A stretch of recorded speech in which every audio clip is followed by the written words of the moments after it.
Hi! ఈ video వచ్చేసి kids ఉన్న పేరెంట్స్ అందరికీ. మీరు మాత్రం నాలా ఈ మిస్టేక్ అస్సలు చేయకండి. ఫ్యామిలీలో ఫస్ట్ లిటిల్ బేబీకి ఉన్నంత గారాబం ఇంకెవరికి ఉండదు కదా. మా హోల్ ఫ్యామిలీలో ఫస్ట్ లిటిల్ కిడ్ వచ్చేసి చైత్రానే. తనకి ఇప్పుడు 6 years. స్టిల్ నా ఒక్కసారి కూడా నేను తన ఓన్ గా హ్యాండ్ తో రైస్ తినడానికి ఇవ్వలేదంటే నమ్ముతారా? ఎస్, ఫుడ్ ఫాస్ట్ గా తినట్లేదు, సరిగా తినట్లేదు అని ఫీల్ అవుతాను తప్పించి ఒక్కసారి కూడా ఇవ్వడానికి అయితే ట్రై చేయలేదు. ఫర్ ద ఫస్ట్ టైం తనకే అనిపించింది మనం తిన్నట్టుగానే తను బై ఓన్ గా తింటాను మమ్మీ అని అడిగింది. సో వెంటనే పెట్టించాను.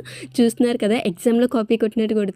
బట్ స్టిల్ అసలు తనకి కలపడం కూడా రావట్లేదు. హార్డ్లీ ½ an hour కష్టపడితేనే కానీ తనకైతే కలపడం రాలేదు. అండ్ వెళ్ళి నోట్లో పెట్టుకోవడానికి అయితే ట్రై చేసింది. అంత కంప్లీట్ గా రాలేదు కానీ okay, she's fine. First time చాలా బాగా అటెంప్ట్ చేసింది అనిపించింది. స్పూన్ తో అయితే ఓకే బాగానే తింటుంది, బట్ హ్యాండ్ తో ఇదే ఫస్ట్ టైం. ఎవరైనా ఫస్ట్ బేబీని గారాబం చేయడం కామన్. అండ్ ఇంకా వాళ్ళని చూసి నెక్స్ట్ వాళ్ళని అయితే ఇలా చేయకూడదు, కన్ఫర్మ్ గా వాళ్ళకి స్టార్టింగ్ నుంచి అన్ని నేర్పించాలనుకుంటారు. సేమ్ నేను అలానే అనుకున్నాను. మా ఇంట్లో ఫస్ట్ కిడ్ వచ్చేసి చైత్ర అయితే ఫస్ట్ లిటిల్ బాయ్ వచ్చేసి బబ్లునే. సో వాడికి కూడా ఏం తీసుకోలేదు, సేమ్ గారాబం వాడికి కంటిన్యూ అయింది. సో పేరెంట్స్ మీరు కూడా ఎవరైనా అలాగే చేస్తున్నట్టయితే you have to stop it right now. Not only for food, వాళ్ళ పనులు వాళ్ళు చేసుకోవడం అనేది మనం ఇప్పుడే చూడలేకపోతున్నాం అంటే వాళ్ళ ఫ్యూచర్ లో చాలా సఫర్ అవ్వాల్సి ఉంటుంది. అప్పుడైతే అస్సలు చూడలేము. నేనైతే ఇప్పుడు కొంచెంగా స్టార్ట్ చేస్తున్నాను. మరి నేను చెప్పింది మీకేమనిపించిందో కామెంట్ చేసేయండి. వీడియో నచ్చితే ప్లీజ్ సబ్స్క్రైబ్ చేసుకోవచ్చు కదా.